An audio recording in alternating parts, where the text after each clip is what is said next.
কুচবিহার থেকে বাড়ি ফেরার পথে দেখো রাস্তার দুই ধারে শুধু চা বাগান আর চা বাগান, কি যে ভালো লাগছে দেখতে। চারিদিকে সবুজ, যত দূর চোখ যাচ্ছে বিশাল বিশাল জমি, তাতে কিন্তু সবুজ আর সবুজ কি রয়েছে না চা বাগান রয়েছে আর কি, চা পাতা রোপণ করা রয়েছে। অসাধারণ অসাধারণ লাগছে। তো আমরা কিছুক্ষণের জন্য এখানে কিন্তু ওয়েট করেছিলাম, ভালো মতো করে এই জায়গাটাকে দেখে নিয়েছিলাম আর কি। বেশি দেরি করিনি, কারণ সারা রাত আমাদের জার্নি করতে হবে গাড়িতে। তো চা বাগানগুলো দুই ধার দিয়ে, দু পাশ দিয়ে, ডান দিকে বাঁ দিকে এরকম সারি সারি লাইন দিয়ে সাজানো রয়েছে। আর চা বাগান মানে চা গাছ দেখতে এত ভালো লেগেছে আমার, কারণ ফার্স্ট টাইম আমি এরকম দেখছি যে এরকম দিগন্ত জুড়ে আর কি এরকম চা পাতা রোপণ করা রয়েছে। আর এক সাইজের সব, দেখো এক সাইজের, কি সুন্দরভাবে মেনটেন করেছে গাছগুলোকে। তো ভীষণই ভালো লাগছিল চা বাগান দেখতে দেখতে আমরা এগিয়ে যাচ্ছি। এরপরে কিন্তু একটু বেলা হয়ে গেছে, একটু খাওয়া দাওয়া আমাদের করতে হবে। খাওয়া দাওয়া আমরা তখনও অবধি করিনি। তো ভালো একটা রেস্টুরেন্ট আমরা খুঁজছিলাম, কারণ আমাদের চেঞ্জ করারও আছে, কারণ আমরা কিন্তু সাইট সিনগুলো দেখবো বলে চেঞ্জ করে আসিনি, ভালো জামাই পরে এসেছিলাম। তো দেখো এরকম একটা হোটেলে আমরা দাঁড় করিয়ে দিয়েছি গাড়ি, হোটেলের বাইরে আর কি। খুব সুন্দর রয়েছে এই যে পার্কিংয়ের জায়গা, আর বিশাল বড় হোটেলটা। আর ভেতরে যাওয়ার পরে তো আমরা সবাই মুগ্ধ হয়ে গেছি, কারণ হচ্ছে যেমন তাদের ব্যবহার তেমন তাদের রান্নাবান্না, আর রিজনেবল দাম। সত্যি অমায়িক অমায়িক লেগেছে। তো এত সুন্দর যে একটা হোটেল আমরা পেয়ে যাব রাস্তায়, তো ভাবতেই পারিনি। আসার সময় এরকম পাইনি আর কি, যাওয়ার সময় যে পেয়ে যাবো এটা ভাবতেই পারিনি। তো দেখো আমার বোন কিন্তু চেঞ্জ করে নিয়েছে। আর এখানে সব থেকে প্লাস পয়েন্ট হলো খুব সুন্দর বাথরুম রয়েছে। তোমরা চাইলে স্নানও করতে পারো, করে কেউ যদি চেঞ্জ করতে চাও করতে পারো আর কি। বড় বিশাল বড় বাথরুম রয়েছে, শাওয়ার টাওয়ার দেওয়া ওই যে কোণাতে রয়েছে। খুব পরিষ্কার টিপটাপ। তো আমরা কিন্তু ওই যে বললাম হোটেল থেকে বেরোনোর সময় ভালো একটা সাইট সিন করবো বলে ভালো জামা কাপড় পরেছিলাম। তারপরে সারা রাতের যেহেতু জার্নি আছে গাড়িতে, তো সেই জন্য একটা রিল্যাক্সেবল ড্রেস আমরা কিন্তু ফ্রেশ হয়ে হাত মুখ ধুয়ে ফেস ওয়াশ দিয়ে মুখ টুক ধুয়ে কিন্তু ফ্রেশ হয়ে পরে নিয়েছি আর কি। আর এখানে দেখো সবাই মেনু সিলেক্ট করছে, জল দিয়ে দিচ্ছে ঠান্ডা জল, খুব গরম লাগছিল, সবাই একদম চিল ঠান্ডা জল চাইছিল। তো মেনু সবাই সিলেক্ট করছে কে কী খাবে সেগুলো।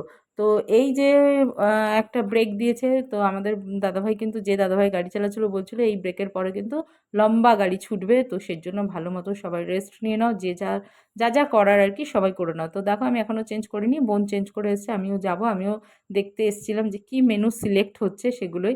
তো দেখো থালিগুলো দেখো কি সুন্দর, তোমাদেরকে ভালো মতো আমিও দেখাচ্ছি। আমি পরে বসবো বললাম, কারণ আমি তখনও চেঞ্জ করিনি, চেঞ্জ করব। আর আমি একটুখানি হাঁটাচলা করছিলাম গাড়িতে বসে বসে, কোমর আর পা তো আমাদের সবারই ধরে যাচ্ছিল, তাই জন্য বসতে আর চাইছিলাম না। তো সবাইকে বললাম তোমরা আগে খাওয়া দাওয়া করো, আমি একটু পরে একা একা বসে খাবো আর কি তখন। তো সবাই তাই করছে। আর আমি না হলে একটা আর কি আলাদা টেবিল হয়ে যাবে আর কি, সেটাও একটা কথা ছিল আর কি, সেজন্য আমি চাইছিলাম না অন্য কোনো টেবিলে কারোর সাথে খেতে।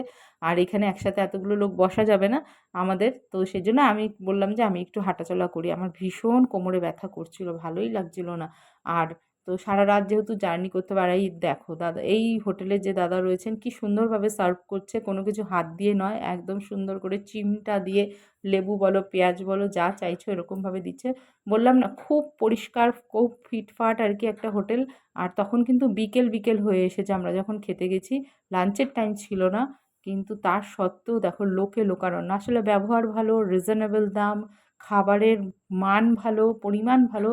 তো লোক তো হবেই ভাই, ব্যবসায় হচ্ছে সব থেকে বড় হচ্ছে গিয়ে জিনিস হচ্ছে ব্যবহার, ব্যবহার ভালো থাকলে সেরকমই লোক হবে। আর গরম গরম আমাদের ভাতটা দিয়েছিল, কারণ ওনাদের ভাত নাকি শেষ হয়ে গেছিলো আর কি। তো শেষ হওয়ারই কথা, কারণ আমরা যেই সময় গেছি শেষ হওয়ারই কথা। তো আমার ভাইকে জিজ্ঞেস করলাম কেমন হয়েছে, ও বললো দারুণ দারুণ হয়েছে, সবার এত খিদে পেয়েছে না, সেজন্য সবাই মন ভরে প্রাণ ভরে, দেখো দাদাভাই সবাই কিন্তু একদম ঝপাঝপ টুট পড়ো থালির ওপরে, সবাই টুট পড়েছে একদম পুরো খাওয়ার জন্য। আর এটা কিন্তু এঁচোড় চিংড়ি, আলাদা যেটা নেবে সেটা আলাদা দাম দিতে হবে আর কি। যেই একটা এঁচোড় চিংড়ির প্লেট নেওয়া হয়েছিল, এরপরে ফাইনালি আমার থালি চলে এসেছে। দেখো দেখতে পাচ্ছ, ওটা তো দেখে মনে হচ্ছে বেগুনি, আমি তো প্রথমে ভেবেছিলাম বেগুনি। আর আমি দেখো ফ্রেশ হয়ে ড্রেস চেঞ্জ করে কিন্তু চলে এসেছি, কিন্তু এটা বেগুনি নয়, এটা কুমড়োকে স্লাইস স্লাইস করে কেটে বেগুনির মতো করে ভাজা হয়েছে। দারুণ লাগছিলো খেতে, ডাল দিয়ে আমি ওইটাকে আর কি লেবু পেঁয়াজ কাঁচা লঙ্কা সবই দিয়েছে। আর এটা একটা চাটনি, টক মিষ্টি মিষ্টি চাটনিটা একদমই আলাদা, জানি না কিসের ছিল, জিজ্ঞেস করতেও ভুলে গেছি। আর রয়েছে চিকেন কষা, এই দেখো লাল লাল ঝাল ঝাল চিকেন কষা। তো প্রথমেই তো বাঙালির ডাল ভাত ছাড়া চলবেই না লেবু দিয়ে, তো সেই জন্য ভাত নিয়ে আগে ডাল দিয়ে আর লেবু দিয়ে ভালো করে মেখে আর ওই কুমড়োর যে ফ্রাইটা করেছে সেটা দিয়ে খাবো বলে ঠিক করলাম।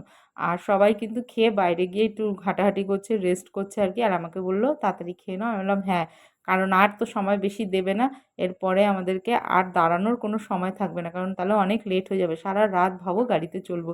তো এটাও একটা কিন্তু নতুন একটা অনুভূতি হলো আমার ঘুরতে এসে আর কি। কারণ হচ্ছে এরকম রাস্তায় আমি ড্রেস চেঞ্জ করছি, এটাই একটা অবাক কাণ্ড, কোনোদিনই করিনি এরকম।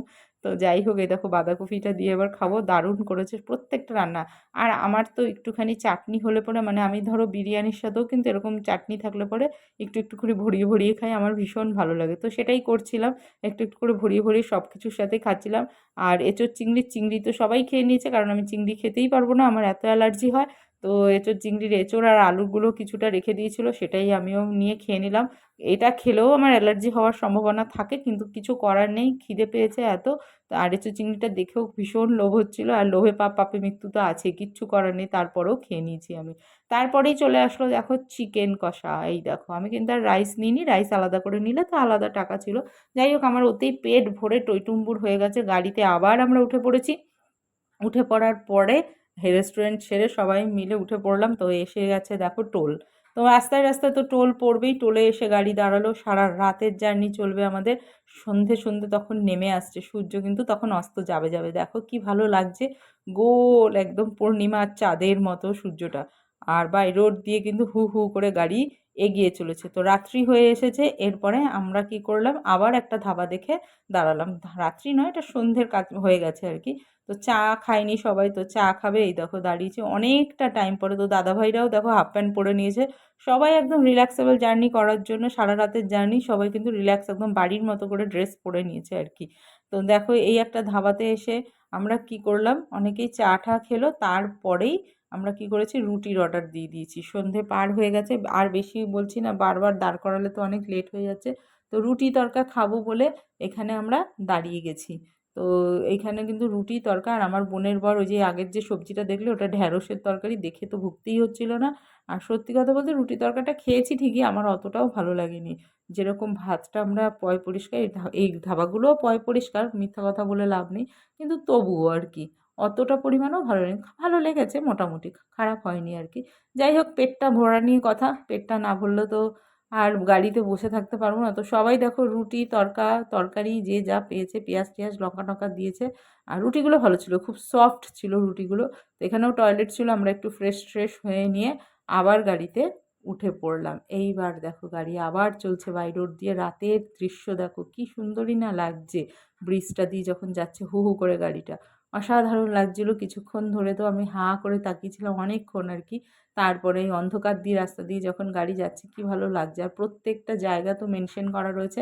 আস্তে আস্তে ভোর হয়ে গেল। পুরো ভিডিওটা তোমাদের কেমন লাগলো অবশ্যই জানিও কমেন্টের মধ্যে। চলো টাটা।